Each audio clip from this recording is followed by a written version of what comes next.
Well, good morning. We're honored to have so many amazing individuals with us today. They were heroes for our country as Olympians and star athletes. Now they are superheroes for the world as they speak out to end the silence of sexual misconduct. We're also joined by courageous survivors of sexual misconduct by doctors here in California. We're all here to prevent future abuse by doctors and prevent future victims, and to encourage previous victims of doctors' misconduct to report their abuse. Today I introduce the Patient Right to Know Act of 2018, Senate Bill 1448. It will require that doctors disciplined by the California Medical Board for sexual misconduct and other violations will have to notify their patients prior to their visits. Patients will finally be given information that's already available publicly so they can make an informed decision about their health care provider. Currently, doctors have to notify their insurer, their hospital, or clinic about their probation status, but patients receive no notice. They are left in the dark and susceptible to future abuse. Studies show that doctors who engage in misconduct are 30% more likely to reoffend. The medical board revokes the licenses of about 108 doctors each year for misconduct, but they also negotiate probation with about 124 doctors, which allow them to keep practicing.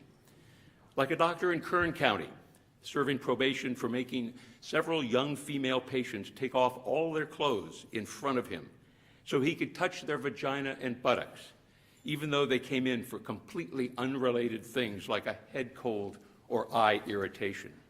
Or a doctor in Los Angeles, serving probation today, who told a young female patient to pull down her pants so he could feel her vagina and her breast, even though she came in for a rash on her face.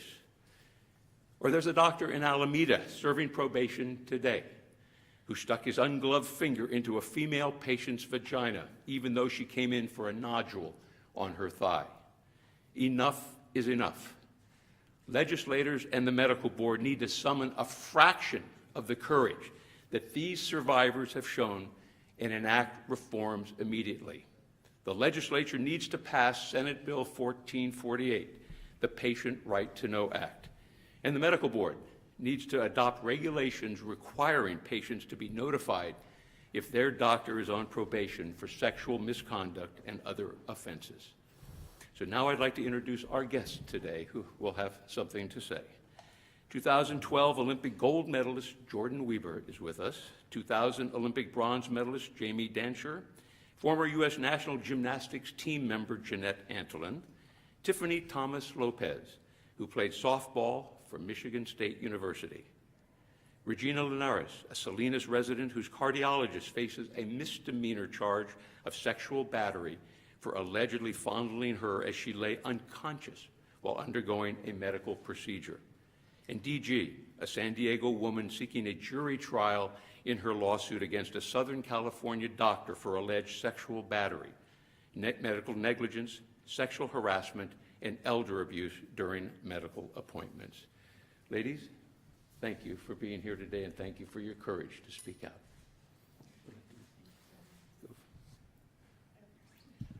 Jordyn, thank you. Hello. Jordyn Wieber. I am pleased to add my voice to that of my former teammates in the army of survivors throughout our country who are saying time's up to the perpetrators and enablers of sexual assault. Since I stood in Michigan courtroom and joined more than 250 girls and women in declaring that we were victimized by former Olympic team doctor Larry Nassar, the one question I've been asked over and over is how could he have gotten away with it for so many years? There are two answers to this question. Larry Nassar got away with it because he was a doctor, and he got away with it because powerful institutions protected him. My mom is a nurse, and I was raised to respect and trust doctors. We all are. And almost every doctor deserves that trust, but when they don't, the results can be devastating. Not only was Larry Nassar a doctor, he was the Olympic team doctor, but not one of his patients or their parents ever knew of complaints against him that went back 20 years. Less than 1 out of 1,000 doctors in California are placed on probation every year for a variety of offenses that include sexual misconduct.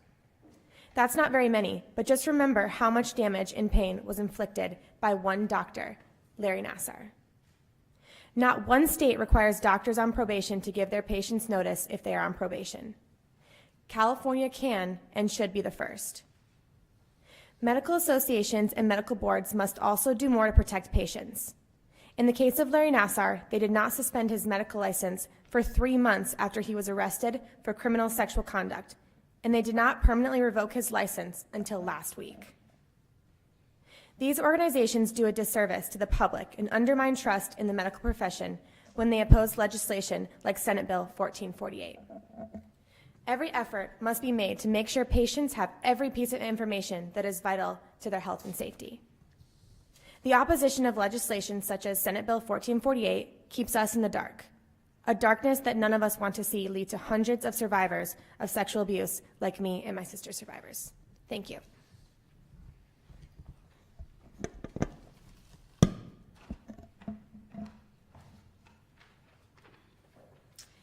Good morning.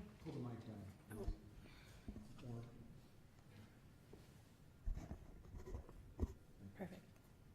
Good morning. I believe that this bill is extremely important.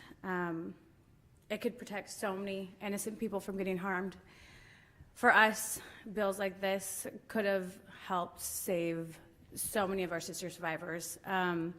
Most people view doctors, like Jordan said, as people that you should trust. And for all of me and my sister survivors, that's so true. Each and every one of us put our trust in Larry Nassar and believed that he was there to help us with our injuries, and also we thought that he was a friend. As much as I would like to believe that the only doctor that was a predator was Larry Nassar, I know that's not true. Many sexual predators strategically place themselves in professions like physicians, teachers, and coaches, so they can be in a position of power and have access to potential victims. I know this is true because not only is Larry Nassar, that was our team doctor, an abuser, there's so many coaches out there that are as well. And I know that physicians hold that same trust from young people. And being a mom, having to take my little one to the doctor, I want to tell him that he can trust his doctor. I want to tell him that he can trust his teachers, but I just don't believe that that's true. And I believe that this bill can help make that true. I believe that it's only right that people are aware of pre-existing behaviors of medical professionals when trying to keep people safe from, when is trying to keep people safe the wrong thing to do? I don't think it's ever wrong. And we should be doing everything in our power to make sure that people feel safe going to the doctor and knowing that when they're unconscious that nothing bad is going to happen. I think that we should keep it, let it be up to the patient if they want to proceed to see a doctor, knowing that they have been put on probation. Why protect people that have done the wrong? Let people choose for themselves. In my case, my doctor was protected by so many people. People in power, people that we all trusted. If it weren't for police finding child pornography on his computer files, he may still be practicing today. No one reported him to the board. Dr. Nassar was able to continue to treat patients after there had been reports about him, and so many girls were abused after that time. None of his patients or their parents were aware of this. I can assure you, if they were, a lot of these girls wouldn't have been harmed. I think we should let people make the decision for themselves if they want to continue to see a doctor put on probation. Patient notification is so important. It's imperative to report allegations like the ones in our case to not only police, but to the medical board. This could have potentially saved so many from being exposed to sexual misconduct of any kind.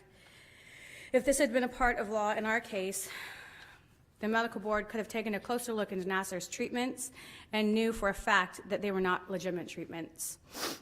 They would have known that sticking an ungloved finger into an underage child with no parental consent was absolutely insane. They could have helped take action and discredit him and could have revoked his license. Thank you.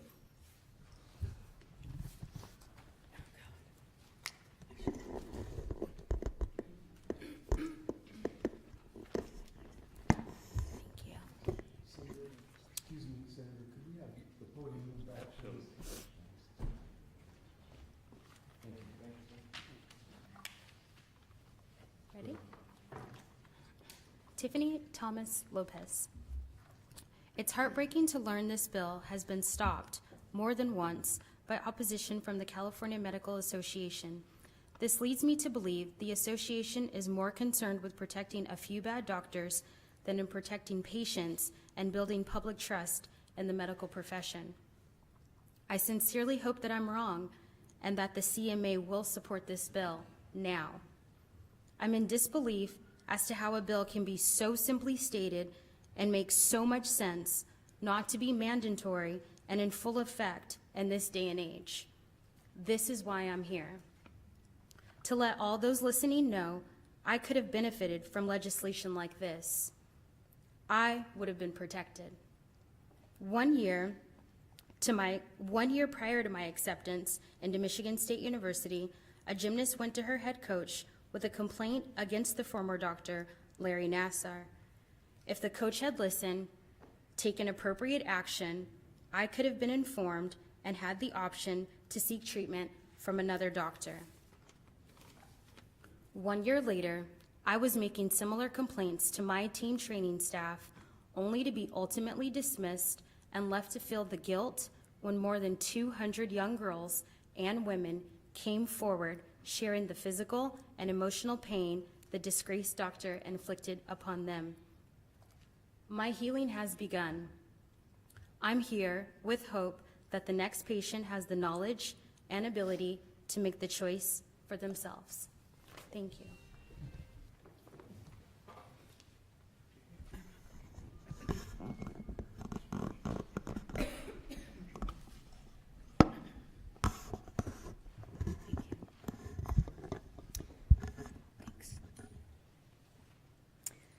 Thank you, Senator. I appreciate you giving me the time to come here and share my truth.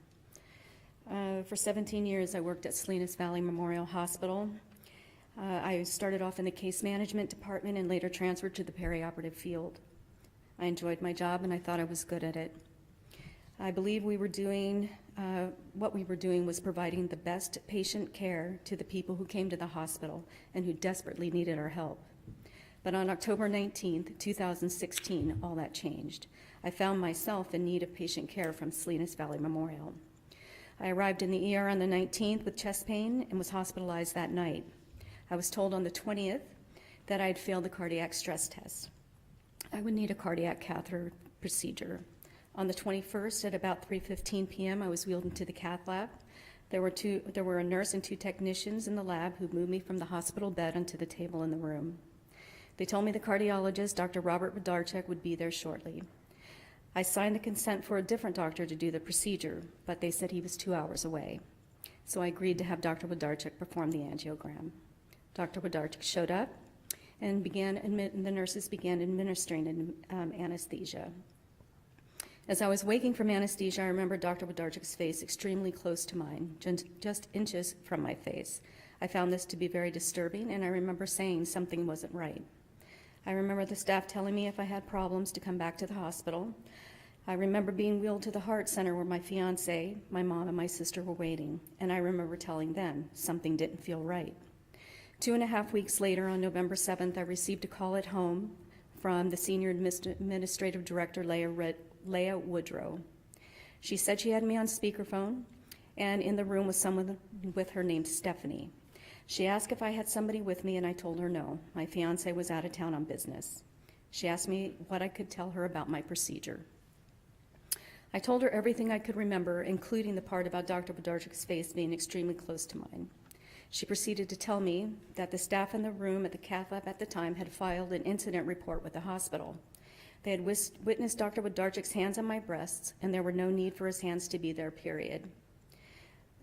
She said the Salinas Valley Memorial Medical Executive Board were aware of this, and they were taking the allegations seriously. I started crying, and I felt humiliated, embarrassed, and angry. She told me that none of this was my fault. She said I would be all right. She said she would come to see me in my office on November 8th to discuss things further. When I met with Leah on the 8th, she said the cath lab staff had been investigated and they were all talking about this incident. I said, everybody in the cath lab knows? She said she said they were talking and she was using the talking signs with her hands. I started crying again and I was embarrassed. I couldn't believe it and I was mortified. She just reiterated that none of this is my fault. On November 9th, I spoke with Leah again in her office. I asked her what my rights were as a patient that had been sexually assaulted in this hospital and what the obligation to me as a patient was. The attitude at that point changed. Leah said the hospital had done its due diligence in telling me that what had happened and that there were only 2 witnesses to what had happened. She said that she was meeting with the legal team that afternoon and that the case would be dismissed by day's end. I asked if I could talk to the legal team, but that never happened. I would like to say something to the nurse and the technician that reported this incident. I want to thank them both from the bottom of my heart for having the courage to come forward and report what Dr. Wlodarczyk did. Unlike me, Salinas Valley Memorial Hospital is still their employer. I know this has been hard for me, and I'm certain their decision to step forward and tell the truth was a very difficult one. Without their courage, I probably would have never have known that Dr. Wlodarczyk had sexually assaulted me when I was unconscious and defenseless. What kind of doctor does this to his patients? It's because of the bravery of these 2 female employees, this nurse and this technician, that I have the courage to come forward and attempt to hold Dr. Wlodarczyk accountable for what he has done. I have something different to say about Salinas Valley Memorial Hospital. After I returned to work on November 7th, my job required me to continue contact with Dr., personally encountering him in the hallways and elevators and constantly having him paged overhead. When I complained to the Human Resource Department about how uncomfortable I was around him, I was told I should not look at him, to walk away. When I objected that it did not seem fair that as a victim, I was being asked to change my conduct, to basically hide whenever I encountered my perpetrator, the hospital's response to me was, "Are we gonna have a problem?" Then I learned on November 10th, after the hospital was already aware of the potentially criminal misconduct of Dr. Wlodarczyk, his privileges as a physician at SVMH has been renewed. Ultimately, the hospital refused to provide me with protection, and I had to leave my job after 17 years. I want to thank you again for allowing me to come forward and, share my story with these courageous young women up here. Thank you.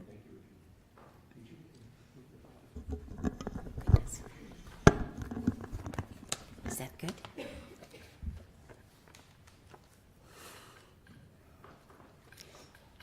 Good afternoon. I'm a survivor of sexual assault at the hands of my primary care physician. The sad part of this is that it wasn't necessary. It could have been prevented. I had no idea that there was a way to look into this. I didn't know that there was any place on the computer you could go and investigate this, but on the other hand, I wish I had known. If I had known then, it would have saved me so much grief and so much pain, and it would have prevented 10 other women that we know of from years of emotional devastation. My first appointment with Dr. Tenguma was to establish care. When asked if I was sexually active, I told him I was not, that my husband of 30 years had passed away nearly 20 years before, and I hadn't dated or anything since. His reply was, "What? No friends with benefits?" I kind of laughed a little bit because I was uncomfortable with the question, but I said, I wouldn't even know how to flirt anymore, or if someone was flirting with me. I was a little embarrassed by the question, but I really thought it was just part of the sexually active part of getting acquainted with his doctor. He said he had a few more questions for me, one of which was, did I have any birthmarks or tattoos? When I told him I had a tattoo, he said, "Really? Where? Can I see it?" No, that's really unprofessional of me. I could get in trouble for that.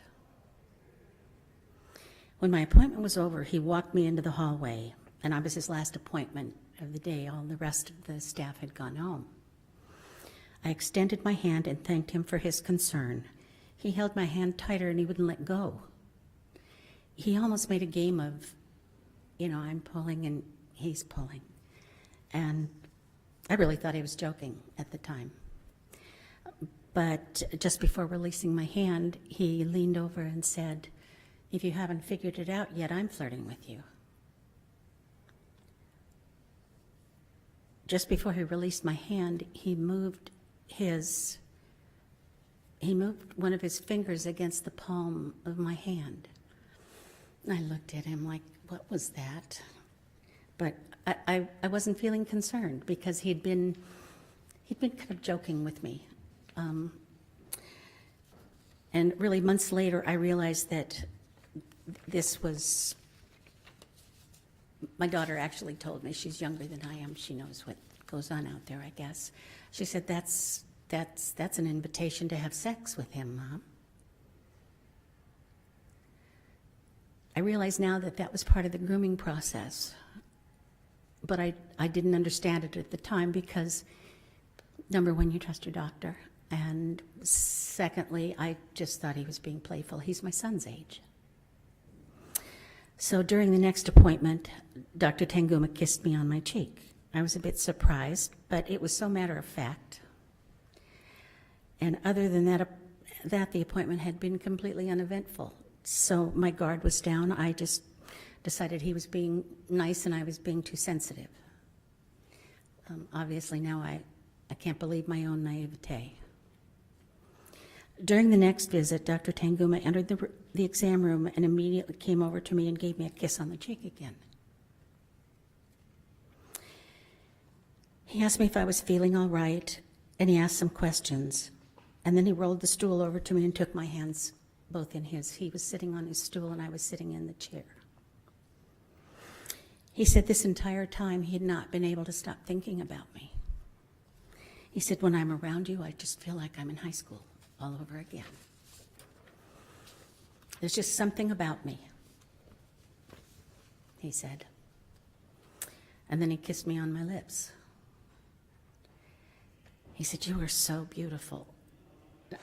I was so stunned I couldn't even move. I said, I'm 69 years old. He said, I know, but you still got it. He said, you make me feel like a teenager again. I tried to remain kind of calm and reserved when all I wanted to do was just bolt out of the room. I was in complete shock when he kissed me again. Then he stood up in front of me, unzipped his pants, pulled out his fully erect penis and asked me to touch it. I told him no, that's all I could get out. That's all I could muster. I was shocked. I was embarrassed. I was alarmed. I just wanted out of the room.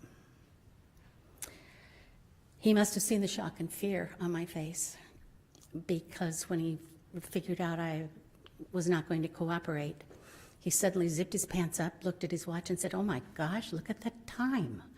I just lose track of time when I'm with you. He said, but my other patients are going to wonder where I am. So he walked me out into the hallway. And all the way there, I'm thinking, I never in a million years would have thought he'd do anything like that. I mean, exposing himself like that was just, I can't even tell you what it was. It was shocking. He said, I'm sorry we didn't have more time today. He said, you don't live alone, do you? No, that's right, you live with your daughter. I'll have to think of something. He said, how would you feel about a hotel? I'm not saying anything at this point. I just let him talk. I didn't want to say anything. He said, you know what? I've got your number. I'll make sure you have mine, and I'll call you right away.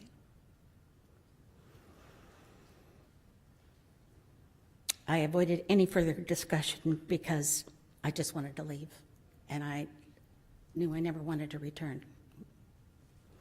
Unfortunately, my daughter was very ill, and she needed to see him. She was unaware of what had happened to me. I didn't tell her because she's ill, so I didn't want to upset her with that.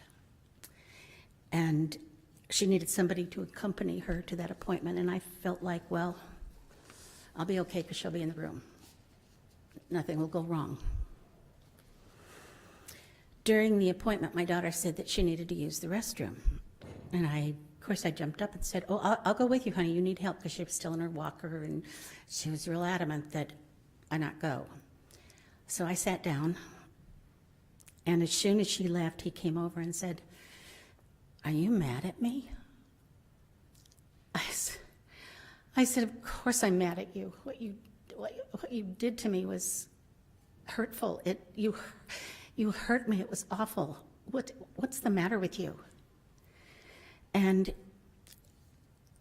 he said, I would never hurt you. That wasn't my intention at all. I'm so sorry. And having just said that, he apologized and he said, I just can't help but think about you. I can't stop thinking about you. You make me feel like a teenager again. And then he rolled the stool towards me again, saying, I have a heart on right now.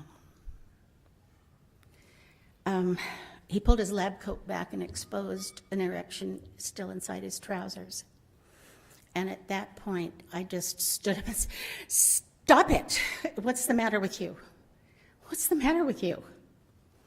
I'm here for my daughter. What's the matter with you? He said, see what you do to me. At that point, my daughter was returning. I'm sorry, I have to keep looking at this or I wouldn't be able to do this. Thank you.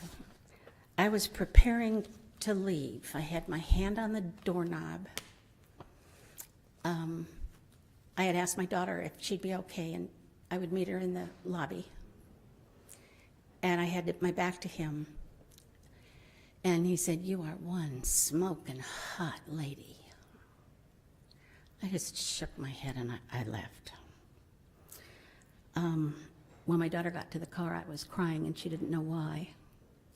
And I just told her we'd go home and I would tell her everything. Once she found out, she realized why I hadn't been acting myself since April. I've always been a happy-go-lucky, kind of an A-type personality. And she was having back surgeries, so I was taking care of all of her doctor's appointments and cooking meals and just really trying to keep her spirits up. But she finally understood why. Because I'd never ever been moody or emotional in my life. So that had her very worried. She really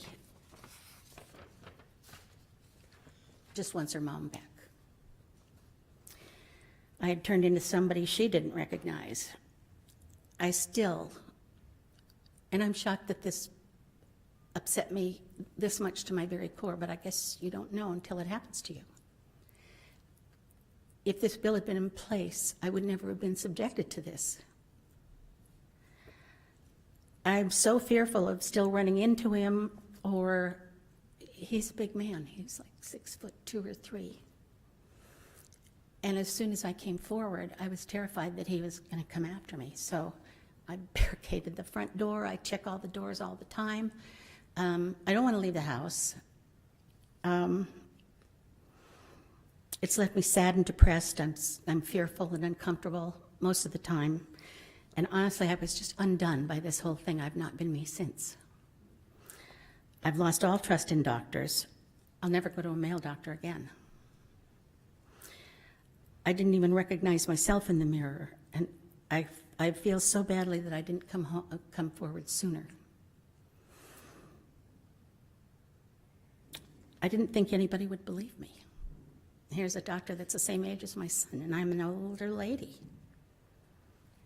And I was terribly embarrassed as well. Had I ever known he was under investigation for sexual misconduct, I would have put my guard up or never been treated by him. he was already under investigation for a prior sexual misconduct. I went trustingly into a private exam room with a predator.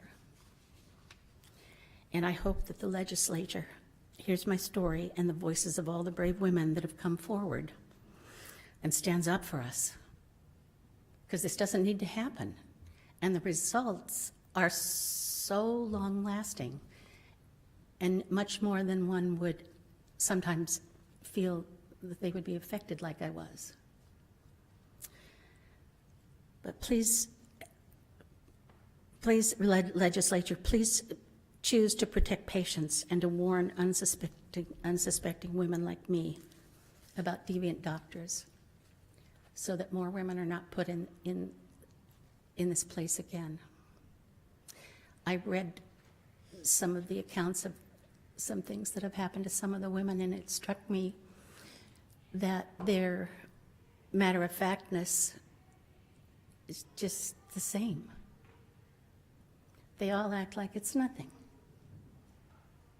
Thank you so much for listening. Thank you.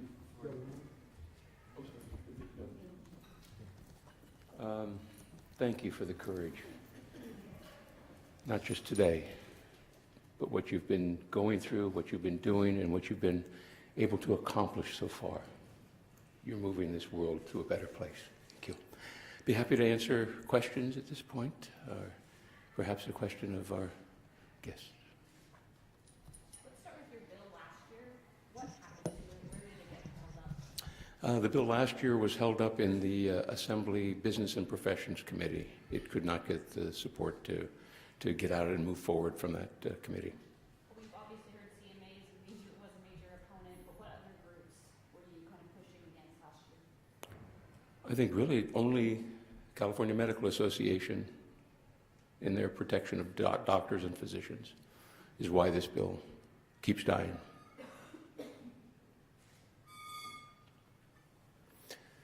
Very good. Thank you very much for being here again. Thank you. We're concluded.